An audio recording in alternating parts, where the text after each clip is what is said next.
Elle s'appelait Elisa. 29 ans, ambition gravée dans les yeux, talons nets, voix sûre, sourire calibré.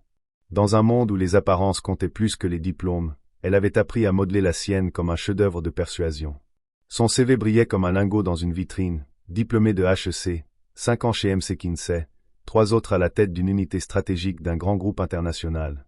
Une ascension fulgurante, impressionnante, crédible pour ceux qui ne creusaient pas trop. Sauf que tout était faux. Pas les stages, non, ni les quelques années passées dans une petite entreprise de consulting à Lyon. Mais le diplôme? Inventé. L'expérience managériale? Amplifiée. Les langues parlées? Gonflées. Et pourtant, Elisa n'avait aucun doute sur ses compétences réelles. Elle travaillait 2 fois plus, lisait, observait, apprenait avec une rigueur d'autodidacte. Elle ne mentait pas pour compenser une faiblesse, mais pour franchir les barrières injustes qui l'empêchaient de prouver ce qu'elle valait. Quand une multinationale prestigieuse lança un appel à candidature pour un poste de directrice régionale, Elisa vit l'opportunité rêvée. Elle envoya son CV sans attendre, soigna sa lettre de motivation comme une œuvre d'art, et lorsque l'appel arriva, lui annonçant qu'elle avait été retenue pour l'entretien final, son cœur bondit. Ce poste, c'était la clé vers une vie nouvelle, une reconnaissance longtemps désirée, une revanche silencieuse sur toutes les fois où elle avait été écartée pour manque de pédigré. Le jour de l'entretien, Elisa choisit une robe sobre, un tailleur noir ajusté, cheveux attachés, maquillage léger. Dans l'ascenseur, elle révisait mentalement ses réponses, ses anecdotes préparées, ses formules bien rodées. Quand la porte du bureau s'ouvrit, elle eut un bref moment de flottement. L'homme assis derrière la table envers leva les yeux, et son sourire s'effaça doucement, remplacé par une expression étrange. Elisa sentit une goutte froide glisser dans son dos. Ce visage, ce regard. Elle le reconnut immédiatement. Monsieur Dumas. Son ancien professeur de stratégie d'entreprise. Université de province, master qu'elle n'avait jamais terminé.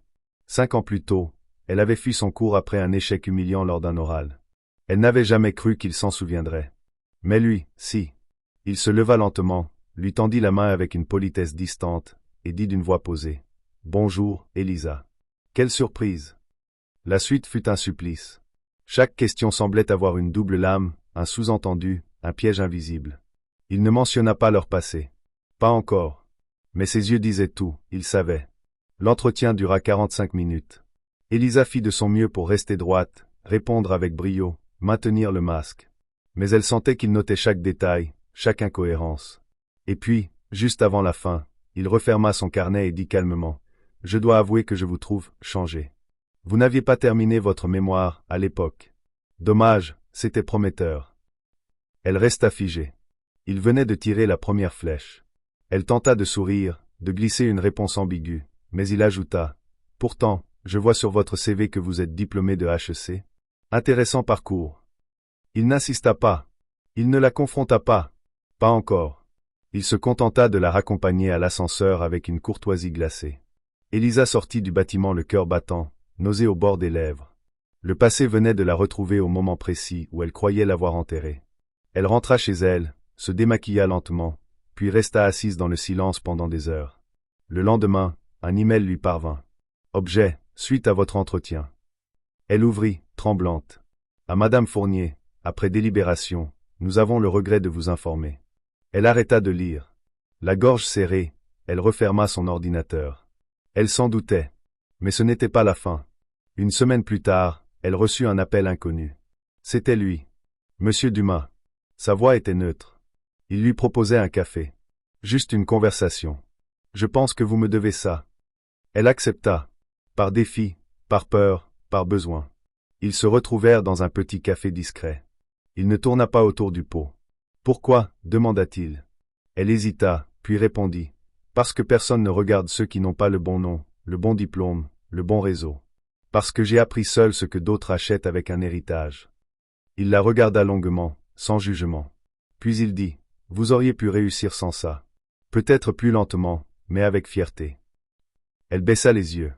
Il lui tendit une carte de visite. J'ai un poste différent. Moins exposé. Moins payé. Mais réel. Vous le prendrez? Elle le fixa, sidérée. Pourquoi me proposer ça? Il répondit.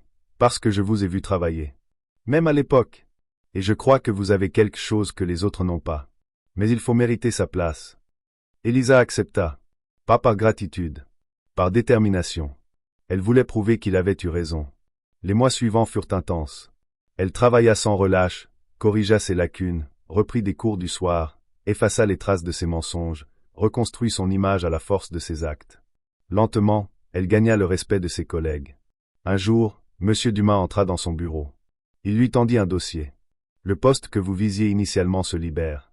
On veut vous proposer de postuler. Pour de vrai, cette fois. Elle le regarda, émue. Et vous, vous voterez pour moi? Il sourit. Je voterai pour la vérité. Et cette fois, elle est de votre côté. Dans ce bureau où elle n'avait fait qu'échouer, Élisa redressa les épaules. Elle n'était plus la fille qui mentait. Elle était celle qui avait survécu à son propre mensonge et qui l'avait transformé en vérité. Elle ne répondit pas tout de suite. Le dossier resta entre ses doigts, suspendu comme une promesse. Dans son regard, un mélange de soulagement et de vertige. Cette fois, elle ne tricherait pas. Elle avait passé des mois à nettoyer les ruines de son imposture, à rebâtir brique par brique une crédibilité authentique. Elle savait que le moindre faux pas la condamnerait à nouveau. Mais elle savait aussi qu'elle n'avait plus besoin de mentir. Son travail parlait pour elle. Ses résultats étaient réels. Son équipe la respectait. Et surtout, elle se respectait elle-même. Le soir même, elle rouvrit son ancien CV. Elle le regarda comme on regarde une vieille photo gênante. Un reflet de ce qu'elle avait voulu être, pas de ce qu'elle était vraiment. Puis elle le supprima. Définitivement. À la place, elle en rédigea un autre. Sobre. Exact. Brutalement honnête. Pas de diplôme d'HEC, mais un master avorté, repris à distance. Pas de titre ronflant, mais des responsabilités concrètes, des projets réussis, des batailles gagnées. Elle l'envoya avec une lettre différente de toutes les autres. Une lettre qui disait, en substance, « Je ne suis pas parfaite. Mais je suis vraie. Et je suis prête. » La réponse mit une semaine à venir. Pendant ces jours suspendus, Élisa travailla comme si de rien n'était. Elle s'investit dans les projets en cours, forma une nouvelle recrue, resta tard plusieurs soirs. Elle ne voulait pas attendre en tremblant, comme une élève devant un jury. Elle voulait mériter, pas quémander. Et puis, le mail arriva. 3 mots suffirent à lui faire lâcher son café sur le clavier. Entretien confirmé demain. Le lendemain, elle entra dans la grande salle vitrée, où 5 membres du comité étaient installés. Parmi eux, Dumas. Mais il ne lui adressa pas un mot de plus que les autres. Il n'était plus son professeur, ni son juge. Juste un regard parmi d'autres. L'entretien fut intense. On lui parla de leadership, de gestion de crise, de vision stratégique.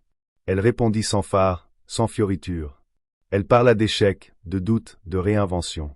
Elle cita des exemples concrets, cita des noms, des chiffres. Elle ne chercha pas à briller. Elle chercha à convaincre. Et elle convainquit. Le mail tomba 2 jours plus tard. Cette fois, il n'y avait pas de regret dans l'objet. Il y avait un mot, félicitations. Élisa resta longtemps à le lire. Pas parce qu'elle doutait, mais parce que cette victoire-là n'avait rien à voir avec celle qu'elle avait espérée la première fois. Ce n'était pas la victoire d'un mensonge accepté, mais celle d'une vérité conquise. Elle se leva, prit une grande inspiration et appela sa mère. Une voix fatiguée, tendre, décrocha. « Maman. »« Oui, ma chérie. »« C'est bon. Je l'ai fait. » Il y eut un silence, puis des sanglots étouffés. Elle n'en avait jamais parlé à personne, mais sa mère avait deviné. Une mère sent toujours quand sa fille lutte contre le monde. Et contre elle-même. Le jour de sa prise de poste, Élisa arriva avant tout le monde. Elle s'assit à son nouveau bureau. Il y avait une plante, un ordinateur, une fenêtre sur la ville. Rien de spectaculaire. Mais pour elle, c'était plus qu'un bureau. C'était un sanctuaire. Le symbole de ce qu'elle avait reconquis. Dumas passa dans l'embrasure de la porte. Il frappa doucement, un mug à la main. « Premier jour ? » »« Premier vrai jour, » répondit-elle. Il hocha la tête. « Vous avez changé. » Elle sourit. « Non. J'ai juste arrêté de jouer quelqu'un d'autre. » Les mois passèrent. Élisa s'épanouit dans ses fonctions. Elle n'oublia jamais d'où elle venait, ni ce par quoi elle était passée. Elle engagea des profils atypiques, donna leur chance à ceux qui n'avaient pas les bons diplômes, mais une vraie étincelle. Elle réécrivit les codes à sa manière. Elle fit de sa trajectoire un modèle au pas de réussite facile, mais de résilience sincère. Et un jour, lors d'une conférence, alors qu'on lui demandait quelle était la décision la plus risquée de sa carrière, elle répondit simplement. Dire la vérité. Après avoir menti. Le silence fut total. Puis les applaudissements éclatèrent. Ce jour-là, Élisa ne portait plus de masque. Elle portait son histoire. Et c'était bien plus puissant que n'importe quel costume taillé sur mesure.